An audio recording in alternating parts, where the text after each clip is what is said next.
जास्त काळ सत्ता टिकली की ती मस्तकात जाते आणि त्यातून राजकारणी जनतेचा विचार करणे विसरून जातात. सत्तेची चावी लोकांच्या हातात असली तरी त्याचे कुलूप मात्र सत्ताधारी लोकांच्या हाताला लागू देत नाहीत. त्यामुळे सत्ता टिकून तर उरतेच, पण त्यातून नवे राजकीय गब्बर तयार होतात. सध्या गोव्यातही काहीशी तशीच परिस्थिती आहे. कारण सध्याच्या बहुतांश राजकारण्यांना आयती सत्ता मिळाली आहे. ज्यांनी खरा संघर्ष केला होता ते सध्या बाजूला पडले आहेत. याचाच परिणाम म्हणजे लोकांचे मत राजकारण्यांसाठी अजिबात निर्णायक ठरत नाहीये. ही मोठी शोकांतिका आहे. अशी परिस्थिती झाली की आपल्यावर कुणीच नको अशी लोकांची मानसिकता तयार होत आहे. त्यातून नवे गट तयार होतात आणि राजकीय गणितही बदलली जातात. मुद्द्याकडे वळण्यापूर्वी एक विनंती, जर आमचे व्हिडिओ तुम्हाला आवडत असतील तर आमचे चॅनल सबस्क्राईब करायला विसरू नका. आत्ताच सबस्क्राईब करा आणि बेल आयकॉन नक्की प्रेस करा. गोव्याच्या राजकारणात सध्या तीच परिस्थिती उद्भवली आहे. एका काळी वडापाववाले आले म्हणून ज्यांना लोक हिंडवायचे त्यांच्या हातात लोकांनी सत्ता दिली, कारण लोकांना त्यांच्याकडून खूप अपेक्षा होत्या. काही दिवस ती सत्ता चांगली आहे असं लोकांना वाटलं, पण नंतर सत्तेसाठी हापापलेली माणसं या पक्षात आली आणि पक्ष सुद्धा सत्तेसाठी तेवढाच हापापलेला होता.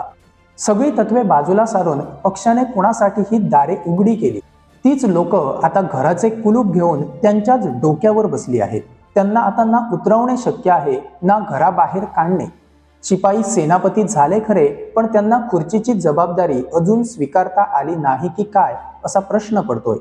राजकारणात स्वतःहून वर दुसरी व्यक्ती नको ही राजकीय सोय म्हणावी लागेल, पण जेव्हा सत्ता डोक्यात भिनते ना तेव्हा वर कुणीतरी असावे असे इतरांना देखील वाटू लागते. गोव्यात भाजप सरकार सत्तेवर आणणारे तेव्हाचे नेते सध्या गोव्यातील भाजपपासून दुरावलेले आहेत. पर्रीकर हयात नाहीत, पार्सेकर पक्षात नाहीत, राजेंद्र आर्लेकर राज्यपाल झाले, सतीश धोंड यांच्यावर पश्चिम बंगालची जबाबदारी होती. या नेत्यांनी गोव्यात सत्तेचा कायापालट केला होता, पण सध्या सत्ता भोगणारे सगळे काँग्रेसवाले आहेत. जी लोक तेव्हाही भाजप विरोधात सत्ता भोगत होती, हे परिवर्तन होऊन काँग्रेसीचेच भाजप झाले. हे काय ते परिवर्तन? सध्या भाजपात सत्तेसाठी नव्या राजकीय कुरापती सुरू झाल्या आहेत. इथे खुर्चीसाठी शर्यती सुरू झाल्या आहेत आणि एकमेकांची मजा बघितली जात आहे. या सगळ्या चक्रव्यूहात सामान्य गोवेकर मात्र तांदळासारखा भरडला जातोय. वरून कातडी काढून चकचकीत दिसणारा तो गोवेकर आतून खूप दुखावला गेला आहे. सत्ता टिकवण्याच्या नादात सध्या पक्षांतर्गत गट तयार झाले आहेत अशी जोरदार चर्चा रंगली आहे. सध्या आमदारांचा एक ग्रुप, मंत्र्यांचा एक, पक्षाच्या कॅडरचा एक आणि इम्पोर्टेड मागे अजिबात नाहीत. यात शर्यतीत सीएमओने सुद्धा उडी घेतली आहे. मग अंतर्गत संघर्षाची ज्योत पेटल्याशिवाय कशी राहणार? सध्या पक्षातीलच काही जण दुसऱ्यांचे पाय ओढत असल्याची भावना तयार झाली आहे. आजच्या घडीला काही जण हे उघड बोलून सुद्धा दाखवत आहेत. पण हे सगळे होते कशासाठी? कारण आता तो धाक कुणालाच राहिलेला नाही. सतीश धोंड यांच्याकडे पुन्हा गोव्याचे संघटन मंत्री म्हणून जबाबदारी देण्याचे जवळजवळ निश्चितच झाले असल्याचे बोलले जात आहे.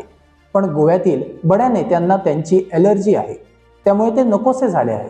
पण पक्षाचे कॅडर मात्र ते हवेत या भावनेत आहेत, कारण त्यांनी कॅडरवर कधीही अन्याय होऊ दिला नाही. ही गोष्ट काही लोक आजही बोलून दाखवत आहेत. खुर्ची मिळाली की पक्षाला बाजूला काढून आपली माणसे घुसवण्याची पद्धत सुरू झाली आहे, ज्यामुळे पक्षासाठी कित्येक वर्ष वेळ देणारे कार्यकर्ते मागे पडले. धोंड पुन्हा संघटन मंत्री झाले तर सध्या पक्षाअंतर्गत जे ग्रुप तयार झाले आहेत ते सगळे संपणार हे निश्चित. इथे सीएमओ सुद्धा पक्षापुढे जाऊ शकणार नाही आणि कदाचित म्हणूनच ते काहींना गोव्यात नको असतील. पण जेव्हा धोंड यांच्या उपस्थितीत गोव्यात निवडणुका झाली तेव्हा पक्षाने यश मिळवले आणि ते नसताना जेव्हा झाली तेव्हा पक्ष पराभवाच्या छायेत पोचला होता.